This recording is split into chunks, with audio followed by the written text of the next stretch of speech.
What is up everybody, my name is Tonny and I'm here with another Warframe guide video. And in this video we will look at the Umbral Rhino Prime Hybrid. And what that means is I got two builds for you guys that you guys can probably use on Rhino. And when it comes to Warframe abilities, any Warframe abilities will work with Rhino because obviously he's basically a buffer as well as a tank Warframe. Other than that, let's get started into the builds that I have for you guys as an example. Again, you guys can use any Warframe abilities for Rhino. Alright, so the first build that I have for you guys would be the tank build on Rhino Prime. And what that is it allows you to use only the Iron Skin. You guys can also use War, but this is what it looks like with the stats here. At 21 seconds with damage increase of 174, that's pretty good enough for 20 seconds only. And you got the Iron Skin here.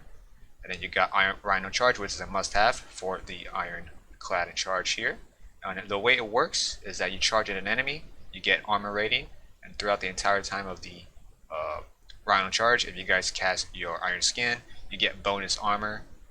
I'm just going to show you guys the entire demonstration for how this works. And with the fourth ability, I replaced it with the 5 or 750 armor, and that's the cap for this ability. You guys can use Elemental Ward, any other armor abilities out there that could definitely work with Rhino here. When it comes to getting more armor, it's up to you guys. Now let's go over the mods really fast, and of course when it comes to the arcanes, it's pretty much self-explanatory here. Now when it comes to the mods though, let's look at the aura mods. So if you guys are planning to use melee, go for Steel Charge for sure for the mod capacity. Otherwise you might have to do more Forma, because obviously this is not enough. You might need to Forma once or twice if you guys are going to be using different aura mods. But when it comes to the aura mods, Growing Power is definitely good here. Rifle Amp, Pistol Amp, whatever you guys want, you guys can put on here. You guys can even put the aura mod for armor. I believe that is called the... That's not Physique. You guys can put Physique here if you guys want. I think it's Stand United. Yeah, you guys can put this on, but it's only 25.5% armor. It's not that great, even if with Coaction Drift it's not that great. But if you guys want that extra armor, go ahead and put Stand United. Otherwise, I think Growing Power is a little bit better. When it comes to the Power Drift mod, you guys can put, well, you guys gotta have this, of course. And then when it comes to the Umbral mods here, you guys must have Intensified Fiber. Usually, when it comes to adding 2 Umbral mods in one Warframe, you get a small bonus.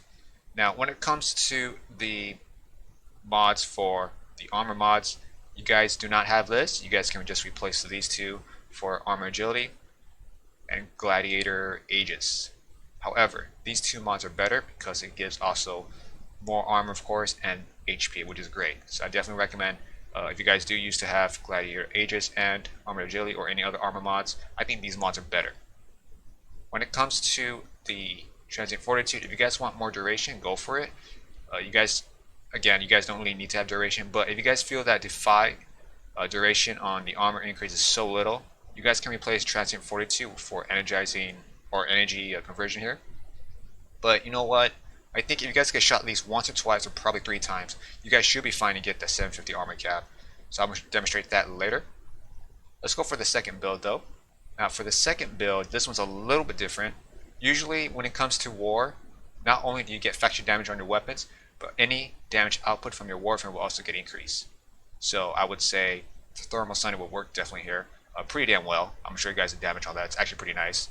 When it comes to Thermal Thunder on this, now not only do you get less damage if you guys put range on your Warframe or less duration, but you get like that nuking potential. And when that happens, it makes Rhino Stop obsolete. So if you guys want to replace one of the abilities for a nuking ability, you guys can replace it with Rhino Stomp if you guys want. But I think I'm gonna keep Rhino Stomp on here because of the CC potential it has. So let's say I'm up against enemies that's too hard to kill. Rhino Stomp would definitely help here just to give that CC action. Now let's look at the mods real fast. Again, if you guys are going to be using melee weapons, Steel Charge is great here. Otherwise, Growing Power is definitely a must-have.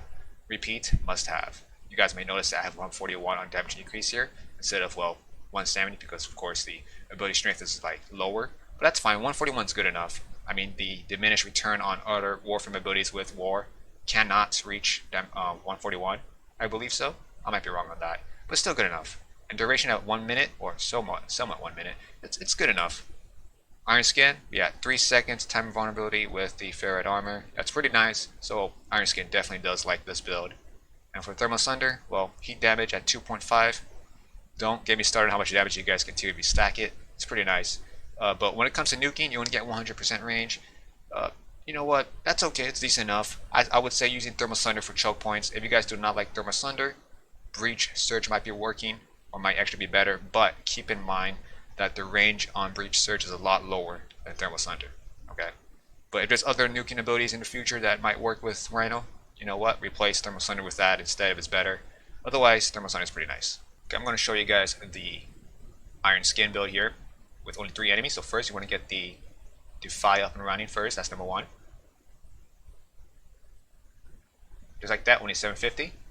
Next, you want to make sure that you guys are able to do Ironclad Charge. Let's go for 2 enemies only. So that Iron Skin, go up and close to get damage a little bit. And you get 100,000 Iron Skin.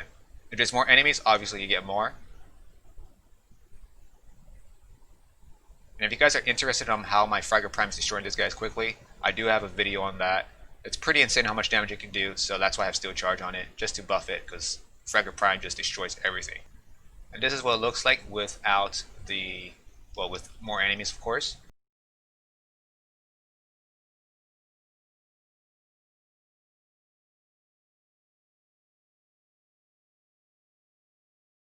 And that's basically it.